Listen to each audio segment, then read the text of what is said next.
sexually and physically attractive, and the other one played really.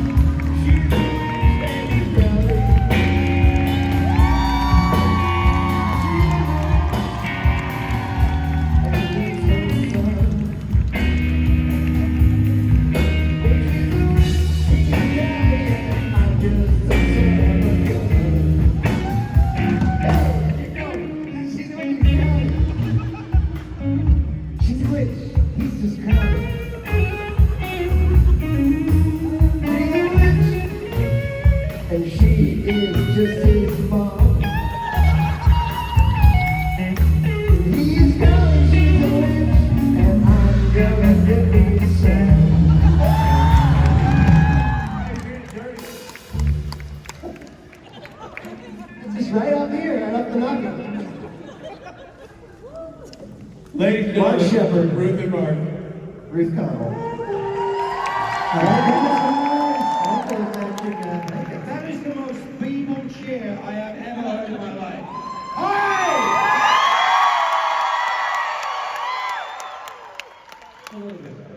Are you appearing locally in The Lion King? Well, you came out the zebra, I had to come out the leopard. I think you eat me. Yeah, pretty much. Kill me. Oh, it's a good man. Oh, I always want to do that. That's the running joke. Whenever you get the gig wrong, when you're on tour, you're like, hello, Cleveland. You're in Stockholm. Boston. No. That's the same thing. One state. I've never been to Ohio before. It's amazing. This is the warmest welcome we've had in a long time. Like Yeah, all these people. I had to go on a plane in Charlotte. Trust me, it was a little warmer there. Is anybody else freezing? I mean, I have a nice outfit on underneath it. I'm sorry. I tried. Thanks. My nose is running. Hello. I like the LGBTQ ceiling. Yeah. We've got a queer ceiling. We love it. Pretty good. What do you want to do? I think we're supposed to answer questions or something. So, Want to get questions? yeah. There's a few victims in this side and a few Oh, victims cool. in this side. Who's going first? What's your name? Where are you from? What do you want? My name is Tatum and I'm from Toledo, Ohio. Oh, hello. My question is actually for Mark. Yeah. What? So you're on a show where everybody has multiple lives, as probably where you White collar? Oh, sorry. and then when you weren't written back in. You riding a horse? Never mind. Too slow. So you have a question? So on a show where everybody dies and comes back, were you offended when you weren't written back in? No. Next. What's your name? Where are you from? What do you want? Hi, I am Jen. I'm from here in wonderful Columbus. And God, you lot are so enthusiastic. Yeah. because it's an OH.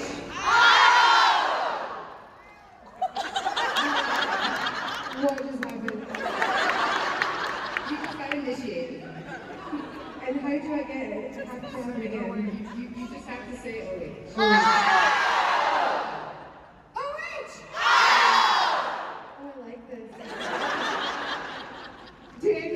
Are any of you Welsh? Do you know Oggy, Oggy, Oggy? It's like that, isn't it? Like Ohioan. Okay. Anyway. First of all, you are way more beautiful in person than I could ever have anticipated. Thank you. Both of you, Mark, your sleeves. So beautiful, Mark. Mark, Yeah, your sleeves you are get fucking amazing. I just want you to know that. Okay, so I asked this question to a few other cast members earlier, and I would like to pose the same to both of you. If you had met somebody who had never seen the show, never seen a single episode, what episode would you recommend that they watch that would just reel them in? The French thing. I just know it's like a classic. I would say round about season 10, episode 3, it starts to really pick up.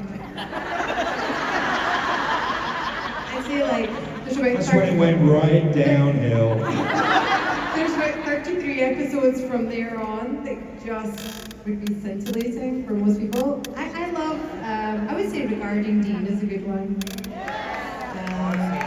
What would you say, Marcus Aurelius? I say He's nothing. over there. What's the question? Keep looking, he's over there. The question was, if you had met somebody who had never seen the show before, never seen a single episode, which one would you recommend that they watch to reel them in as a fan? I said the French thingy. French mistake? French Mistake. I was being And Regarding Dean.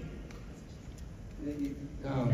There's also a really good episode where I become the Queen of Hell. I mean, Yeah, but nobody I just heard blah blah blah blah blah blah. Not in my book. I don't know. Try watching the pilot and then from then on. Pilot's good. Watch the pilot and then. I just saw the pilot recently, like when God, they Rob. were so young. When Rob and Rich did started the rewatch podcast, I've seen all of Supernatural now. It's been streaming in my house, and I was watching. I was like, oh, this is pretty good. And there's this one episode where Misha's like, I raised you tight and held perdition. And I was like, oh, he did that really well. What season did you come in? 10. I was bored by then. Yeah. I'd already been there 5 years.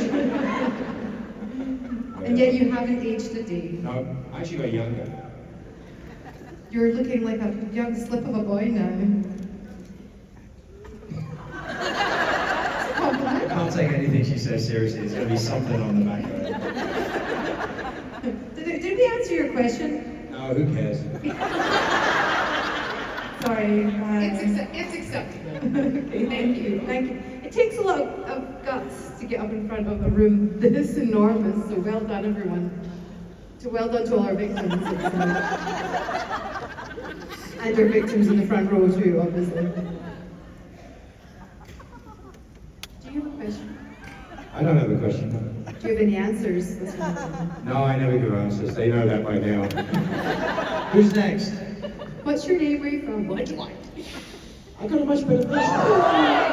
The best version of that is next. Hello, my name is Cheyenne, and I'm also from Columbus. Welcome to Ohio. And my question is for Ruth. You are very intimidating. Sorry, I just see Mark coming over. I'm just like, you are very intimidating. That's the king of hell. Anyway, my question is for Ruth. You play a witch on TV. Are there any Wiccan, pagan, or other witchy traditions that you do in your day-to-day life?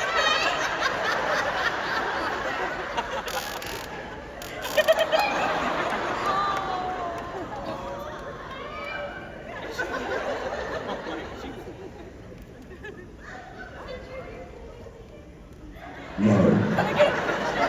You have the cutest voice. You should look at voiceovers, honestly. It's such a cute voice. How do you think I got the job? I don't know. Mark, is there anything you do that's pagan or witchy or? Yeah, I kill witches on a daily basis. Sacrifice a couple. I definitely, I mean, I don't know if it's just playing Rowena or also being in Los Angeles and just going full woo-woo. I've always been a little bit woo-woo. But I do tarot card readings for people at the conventions now, my witching hour, things like that. I think I've dabbled in a lot of things since playing Rowena. Not so much drinking goat's blood or anything. Too extreme. But I'm open to energy and, you know, I do believe in intention setting and also hoping for the best generally works for me. But, you know, I think we're all all more tuned into all these kind of things more and more with the rise of the divine feminine in the world in general. I don't know what Mark's doing. I'm directing traffic. What do you think? I'm losing track of what I'm saying. But, did I answer your question? No. Yes, you did. Okay. Thank you both very much. Thank you. You're very welcome. You're very sweet. I feel like I'm just up here kind of holding a vague fold. I'm going to come down and walk around jiggles. Hello, what's your name? Where are you from? What do you want? Hi, I'm Christina. I'm from Maine, which is all the way on the east. Maine? Yes. Oh, whereabouts in Maine? I'm in from Sanford, which is like near the Portland area. I'm like down south in Maine. Nice. Do you know Bangor? Bangor, Maine. I think so. Bangers and mash, eh? Bangor. Bangor. Oh, yes, Bangor. Bangor. Duh. Sorry. I'm really far from Bangor. I'm about 4 hours from Bangor. Okay. And that's really far up there. Bangor is in Northern Ireland. It's in the north of Ireland. Bangor's in the north of Ireland. Bangor's in Maine. Did you have a question? I'm sorry. First, I want to say that I love you both, and you are beautiful. And you are too, Mark, by the way, just so you know. My question is for Ruth, because I'm a special effects makeup artist. So I want to know, like, what's your favorite part of, like, doing your makeup and everything with the full glam? And what's your favorite outfit? I like how I look after it's done. That's my favorite part. I have to say that I had, what are they called? Mark, help me out. Help my baby brain. What are they called? Mark, pay attention. He's distracted. We're flowering this year. Prosthetics. I had prosthetics on my face for doom patrol.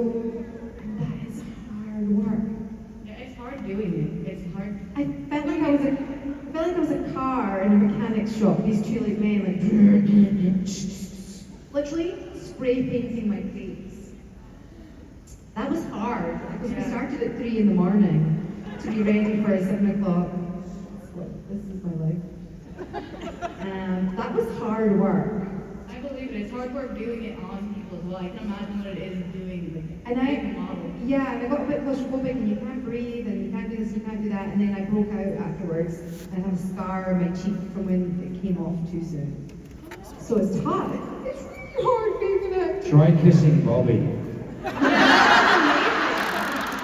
That requires stunt work. Do you actually have a picture of it on your real phone? I have 3 pictures of that. If I had to choose between kissing Bobby.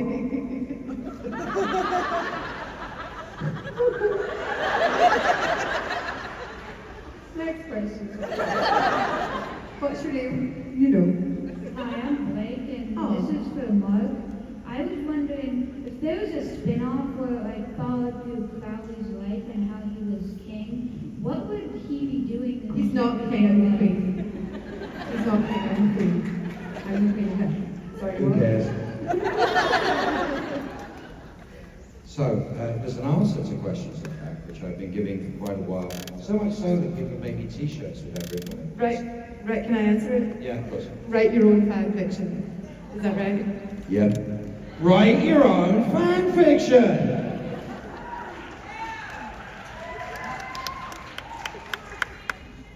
What would you No, like? thanks. What would you like to have seen him do as King of Canaan?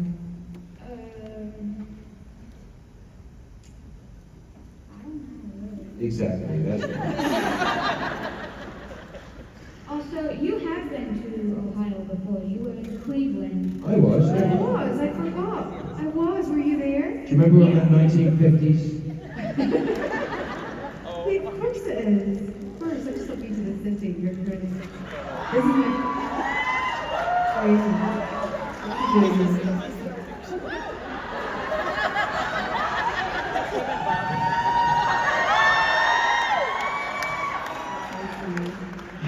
Just intimate pictures of me and Jim Bieber.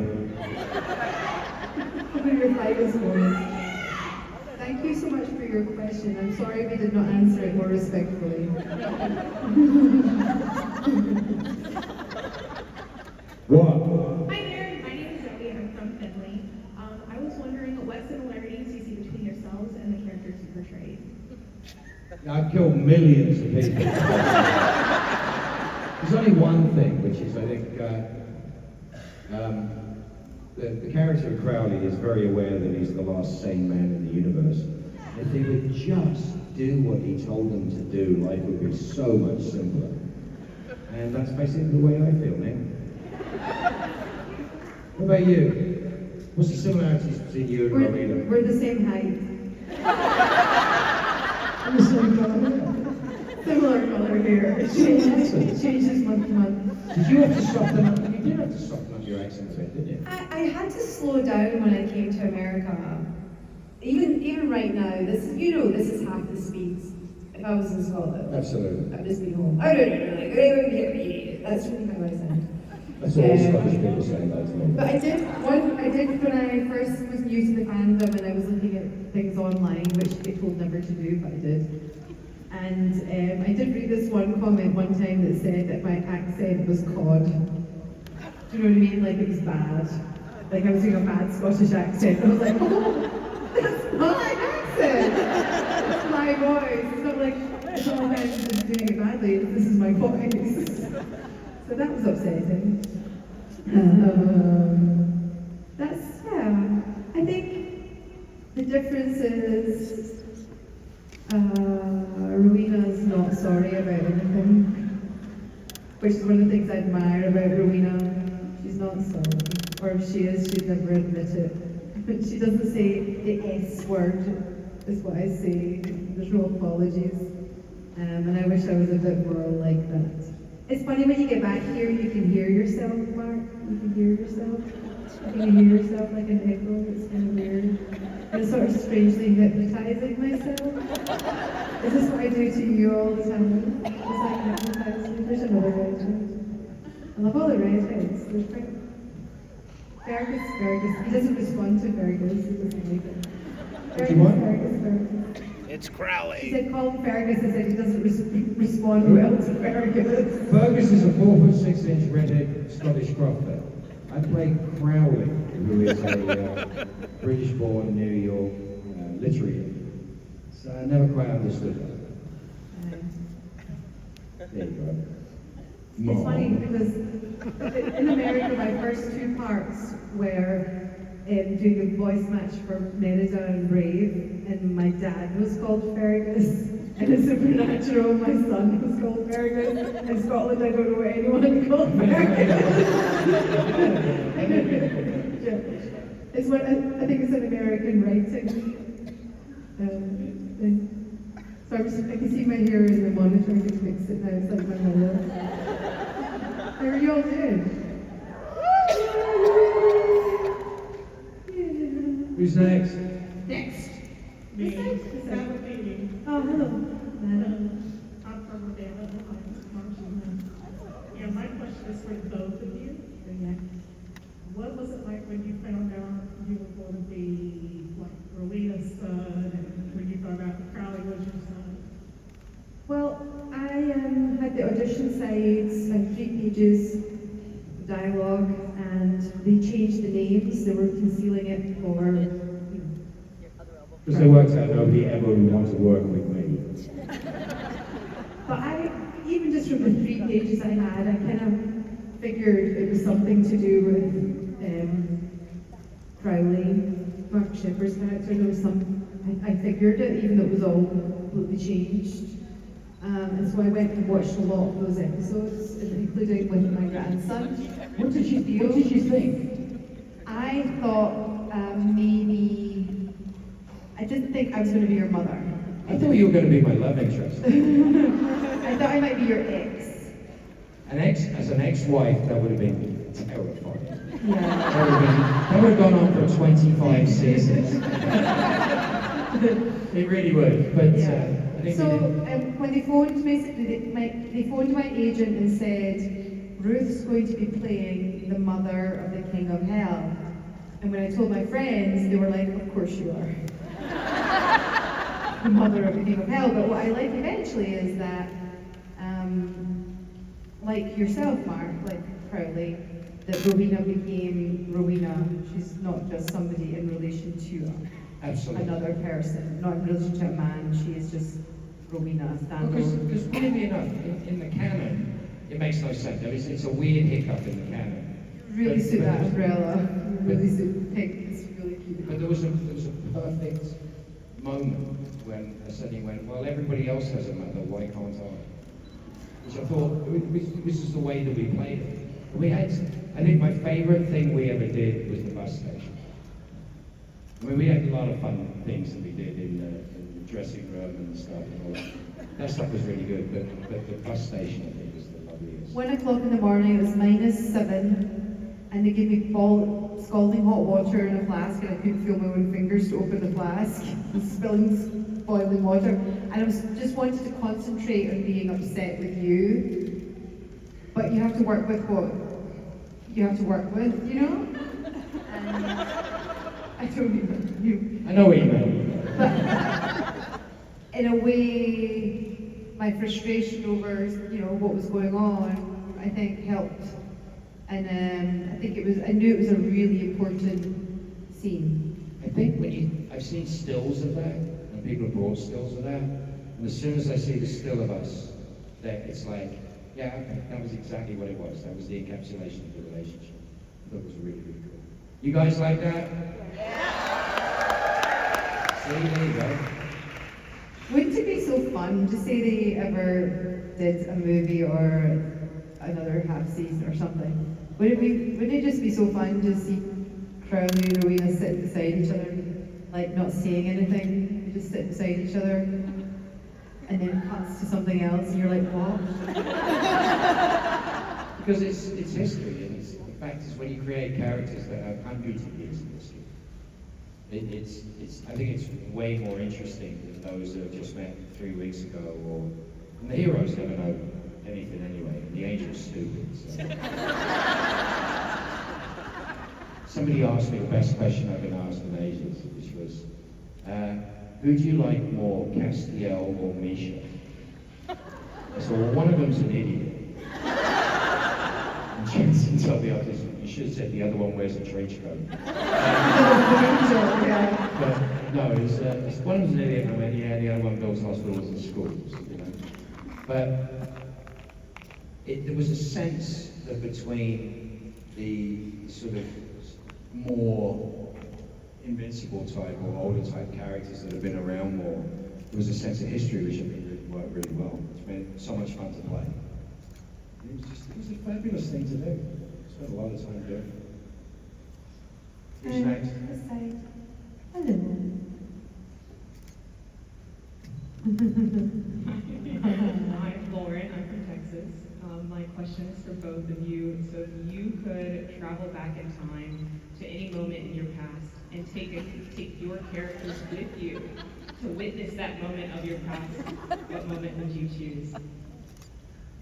If I could take Rowena? Yes. I don't think she'd be interested.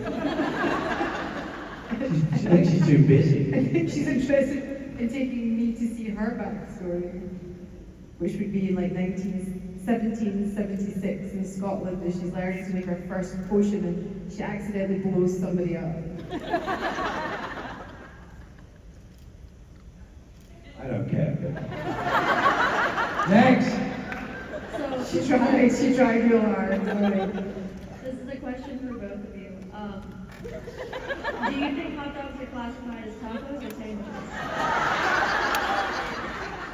This is the whole thing, isn't it? They don't do that in my panels. When I'm on my own panel, they don't dare do that, because they know what the answer is. What was the question again? Are hot dogs classified as sandwiches or tacos? Say it again. Think about how brilliant that question is. How long it took you to think of it. How much time of my life I'm wasting walking over to somebody who's going to talk to me about tacos being classified as sandwiches or... I mean, that was actually quite a weird political conversation that actually started. That's to do with taxation. Tomato ketchup is a fruit, though, I know that much. Well, a Jaffa cake, it's the difference between a cake and a biscuit. Say that again. The difference between a cake and a biscuit in Britain. Oh. Well, cakes are taxed, biscuits are. Hence Jaffa cakes. Right, and then you get the point of a cake, when you leave it alone, goes hard. A biscuit, when you leave it alone, goes soft. Except in the south they have biscuits, it's a scone. And A biscuit, like a cookie. Yeah, I know, but... Proper biscuits. Yeah. We have multiple conversations like this around the dinner table about puddings versus desserts versus cake versus. Our house must be so much fun. He's just giggling all the time. He doesn't understand what he's talking about. Sarah's worse, because Sarah's Australian, and they have a whole other set of words. Do they? Oh God, yeah, they make. So, what do you call, you know, that frozen thing that you have in the freezer that has a stick in it? A lollipop. You know what she calls it? An ice pop. An ice block. An ice block. It's horrible. Block. Yeah, they call, what do you call it here? Block. Popsicle. Popsicle. That's American. Yeah. And Australian is an ice block. An ice block. Because Australia is so hot, you need a block. You need a block. Terrible. But in Scotland, you need a lollipop. You see, there's words for everything. An ice lolly. We call them ice lollies. Oh, what do you call ground beef that you cook in a pan? Say it again. Ground beef. Ground beef, like if you put ground beef in a pan. Mince. Mince. Mince. Yeah, mince. What's this? What's this? That's mincing about the stage. It's a mince round. From a queen, I love that. What do you want? I'm Kai from Brooklyn, New York. We drove to see you guys. My question is, if you could bring back any character from the show and they could survive until the very last episode, who would it be and why? Crowley, and that's the end of the story. I would say Crowley too, because I would have had more storyline and more scenes. And I wasn't until the very end. I was supposed to be in the finale, but COVID, blah, blah, blah. Not really a queen of hell then, are you? Oh, I was left on the throne. That's the last time you see me. Yeah, Elvis died on the throne. It's the same thing. You know, I asked with Jerry Wonick about getting the little polystyrene throne they carved for me to sit on when I was Queen of Hell.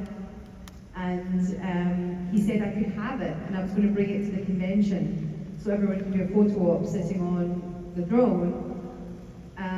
But then COVID happened, everything got struck, couldn't get our hands on anything. So I got in touch with him recently because I thought, oh, maybe I could do it now.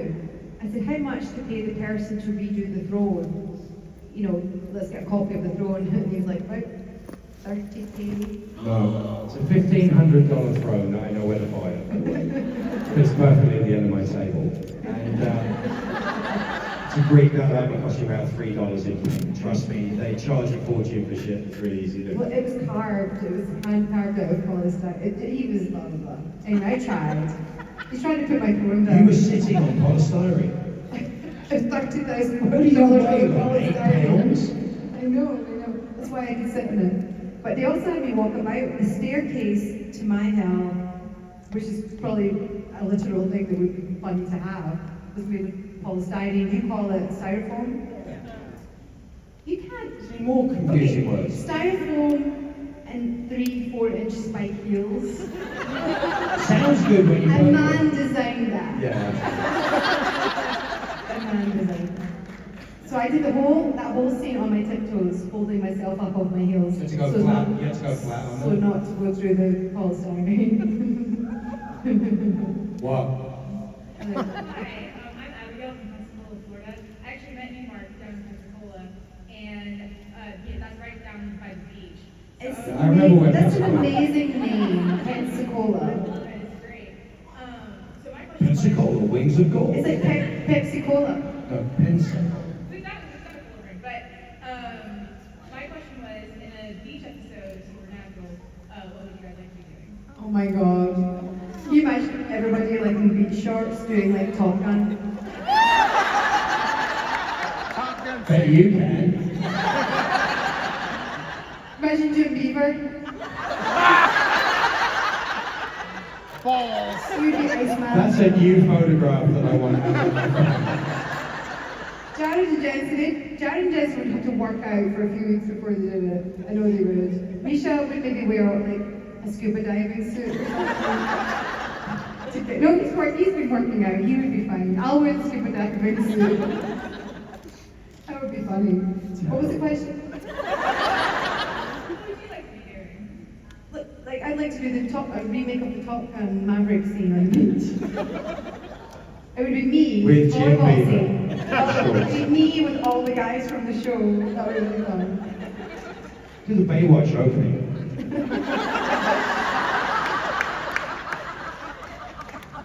Well, Hi, I'm Janine. We jumping from Brooklyn. Question for both of you. Was there an actor or movie that inspired you to become actors? Mark, don't like? Yeah, you go. I don't know. I'm too old. It takes a while to rewind my head. Lots of things. And I understand it's not, it's a difficult thing to talk about because it's not necessarily an appropriate film anymore. But I remember watching Gone with the Wind and thinking I wanted to be Vivian Lee. I understood the difference. I was very young, but I understood the difference between Vivian Lee and Scarlett O'Hara. And there was something about it. I somehow knew I wanted to do that thing that Vivian Lee was doing. And then also the cartoon version of The Lion, the Witch, and the Wardrobe. Spare room, the wardrobe. And I eventually was in The Lion, the Witch, and the Wardrobe with Mrs. Beaver. I gave the world my beaver. Always bringing it back to Beaver. We bring it back to Moose and Squirrel. What's wrong with Beaver? I don't know, there's some things. I reckon my entire performance of Crowley is based on two things. So I always thought that two types of characters that are worth playing. It's the guy that sells them out before they leave the planet, which is Dr. Zachary Smith in Lost in Space. Right? The original when he was a terrorist in his master. And then the other guy is the last sane man in the universe, which is really Eddie Albert in Green Acres. He's the only person that's like, that's insane. And they're all like, no, this all makes sense, or whatever. And that's kind of the entire character. But I worked out that my character, I think, retroactively, I think Crowley is really based on Evil, played by David Warner in Time Bandits. I said, oh my God, that really had a pivotal effect on what I was doing. So he's like, turning pigs into bees. Oh, Benson, you are so happily devoid of any intelligence whatsoever. Thank you, Foster. I think I should turn you into a dog. I mean, it's just pure Crowley. It's like, I realized my favorite line on all of that, what Crowley is, was when I had Gerald. Do you remember Gerald? Viv, right? We have the same birthday. Yeah, he's wonderful, wonderful actor. So he was there and he was talking about, he gets into this scene, he starts talking about his mother used to smoke cigarettes out of his eyes. And my line is, nobody cares, Gerald. Read this thing. Nobody cares, Gerald. I think though, I remember being really young and watching the original Diana, and I was so young with no irony when she pulled off her human skin and she was a lizard underneath. I said, I always knew there was something funny about her. I was really switched on for a 10-year-old. Yeah, but so many actors have inspired me. And then the older I get, the more I do this work, the more I realise it's the actor saying the words that a great writer wrote, shot by a beautiful cinematographer, lit really well, costumed, etc. To a backing track that is an amazing song. Yeah, exactly. But I do find film, I have found it incredibly moving in my life. It's changed my life, it's moved my life. That's why I do it. I would love to at some point in my life feel like I moved someone in a positive direction somehow. I get the feelings that you can get in a movie theater or watching an amazing piece of television. I mean, it can be so exciting. You can be young again, and you can be anything again, just watching something. I think it's magic because you create it best. And I just hope for the chance to do more of it. I'm in love with it. I love it. Isn't it funny that Supernatural, because of its longevity and the distance that it travels, it encompasses more than one typical job. It's sort of a morphing thing where it's almost like doing 10 different series over well, certainly for me, like over the years, because it does change and it gives you the opportunity to stay with your character and move into the strangest of scenarios. Whereas if you only have 2 or 3 episodes to do something at the most, it's a very, very big thing. Genuinely, we're waiting to hear about season 2 of Dead Boy Detectives. Okay, let's do this quickly. Hands up if you've not seen Dead Boy Detectives. You slap yourself in the face. Keep your hand up and say, I solemnly swear to go home and press play on Netflix tonight so that Ruth can get a job again. Guys, do it because it's a great show, it's a great character that she's playing, it's actually worth watching. Give it a look, it makes a difference. If you watch it, you know, even if you hate it, just think of us while you're doing it. But I think it's fantastic. Did you like the post I put up about you? I did, I loved it, and the thing that will make me sad about it is obviously the company not getting paid, everything else.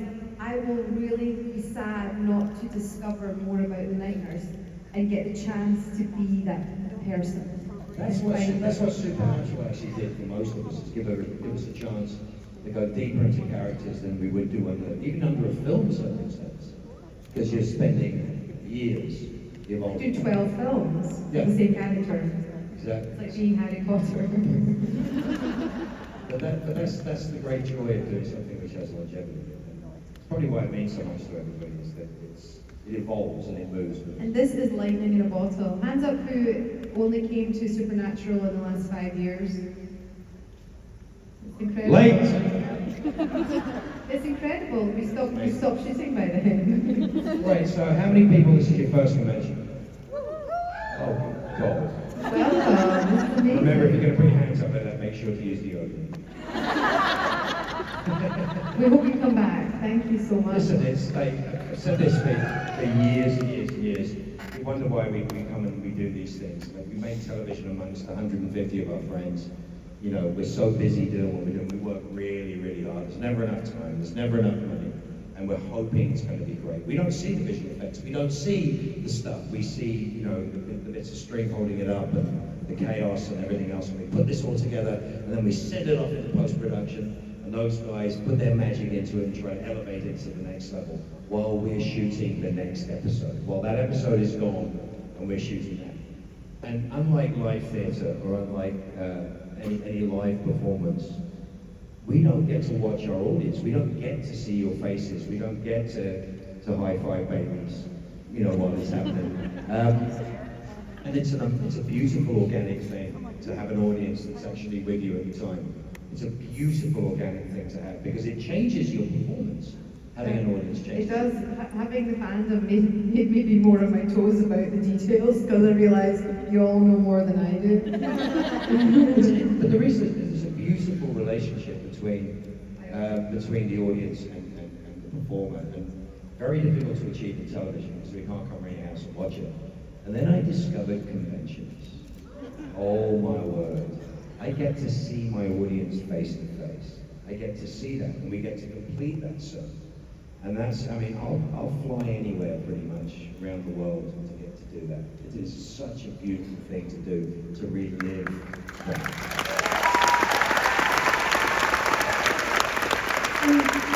Nobody asked me this, but it's also done so much for me. If you'd said to me 10 years ago you're going to sit on a stage with Mark Sheppard and talk and not worry endlessly about what you're going to say, or be relaxed enough to do this, I would have not believed you. But the support of the Supernatural fandom and how inclusive we are in these events and how comfortable you make me has given me, I'm so grateful for what it's given me. We genuinely love it. And there's another side to it as well. It's like, it is a really, really rough place out there. The world is not an easy place. Especially right now. Absolutely. And I see this beautiful sort of microcosm of the world where this is the safest place in the world to have a panic attack. It's a Supernatural convention. The safest place, you know, people say inclusive.